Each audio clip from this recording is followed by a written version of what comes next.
सबैलाई नमस्कार, म किस्मन्दा। आज हामी सहरदेखि आफ्नो गाउँ दसैँको लागि जाँदैछौँ। हजुरहरू विदेश र स्वदेशमा बस्नुभएका सबै व्यक्तिहरूलाई दसैँको हार्दिक शुभकामना छ। आज हामी हाम्रो सहरदेखि गाउँ पुग्न धेरै अप्ठ्यारो बाटो परिस्थितिबाट हामी छुटकारा भएर अब भिडियो बनाउँदैछौँ। गाइस मोबाइल खस्न सक्छ। अब गाइस हेर्नुहोस्, बाटो यस्तो छ। रुखारुखानबाट पर हल्का तल बाटो हेर्नुहोस् गाइस, हल्का अप्ठ्यारै छ। जुम्लाको भित्र गाउँपालिकाको बाटो गाइस। अब हामी तल गएपछि भिडियो बनाउँछौँ गाइस। अब हामी तल आइसकेछौँ। हामी जुम्ला बजार चन्दना नगरपालिकादेखि हाम्रो गाउँ कनका सुन्दरी वडा नम्बर 1 गाउँपालिकामा आउँदैछौँ गाइस। हेर्नुहोस्, बाटो हल्का बिग्रेको छ। हल्का अब हजुरहरूलाई देखाउन हल्का हुन्छ। अगाडि हेर्नुहोस्, हाम्रो बाबा बाइक चलाएर हिँड्नु भएको छ। गाइस बाटो अप्ठ्यारो छ धेरै। अब सहज आइसक्यो। हामी ठाडमाले पुग्न लागिसक्यो खाली बाटो। गाइस हेर्नुहोस्, बाटोको हालचाल यस्तो बिग्रिसकेको छ जुम्लाको रोडमा। Guys by guys. हेर्नुहोस्, अब हामी गाई खोलामा पुगिसकेका छौँ। यस्तो रहेछ बाटो। हामी आज धारा घुम्न जाँदैछौँ। र गाइस हेर्नुहोस्, बाटो सरी गाइस। आज हामी हाम्रो गाउँ दसैँको लागि शुभकामना छ। हजुरहरूलाई पनि बुढाहरू पनि छन् गाइस, ढुङ्गा भन्नुहुन्छ। गाइस हेर्नुहोस्, हामी खोलामा पुगिसकेका छौँ। अब खोला जाँदाखेरि झर्नुपर्छ कि भन्ने हो। गाइसमा हामी खोला चढिसकेका छौँ गाइस।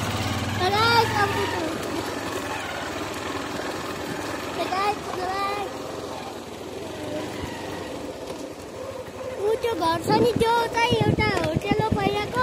आजपट्टि हल्का माथि होटेल बनाएको नाम हेरेर छोडिसकेका छौँ गाइस। हेर्नुहोस् बाबा हेर्नुहोस् न उता। हाम्रो बाबा चाहिँ एउटा अल्टा रनर हो गाइस। हाम्रो युट्युब आइडी र हाम्रो यो च्यालेन्ज राम्रो लागेमा लाइक सब्सक्राइब र सेयर गरिदिनु होला गाइस सबैलाई।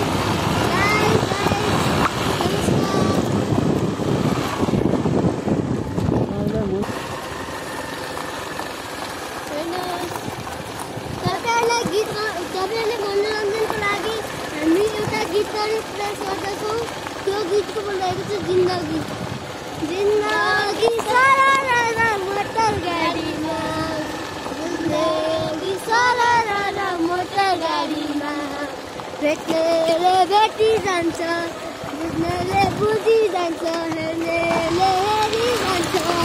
जिन्दगी सरर मोटर गाडीमा, जिन्दगी सरर मोटर गाडीमा। भेटाहरू चाहिँ अब गाउँदेखि बजार बेच्नु लगेर फेरि खटिसकेका छन् गाइस।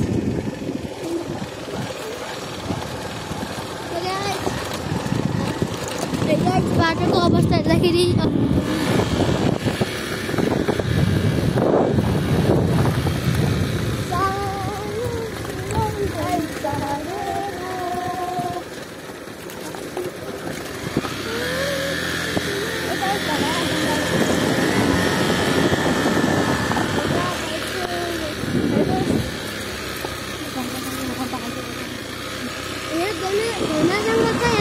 भालुवाला आउन सक्छ।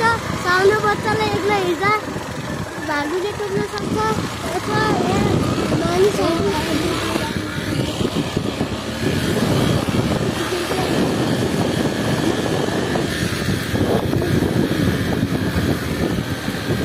यस्तो भन्दा जङ्गल छ कि केही पत्तो हुँदैन मान्छेहरू।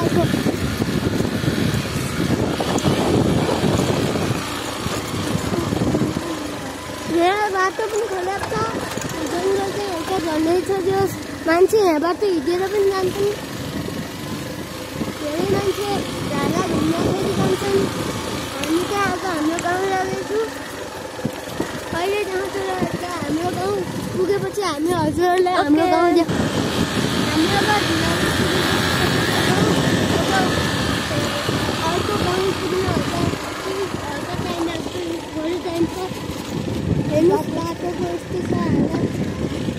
त्यो बाइक अब इन्जनै घसेर भए पनि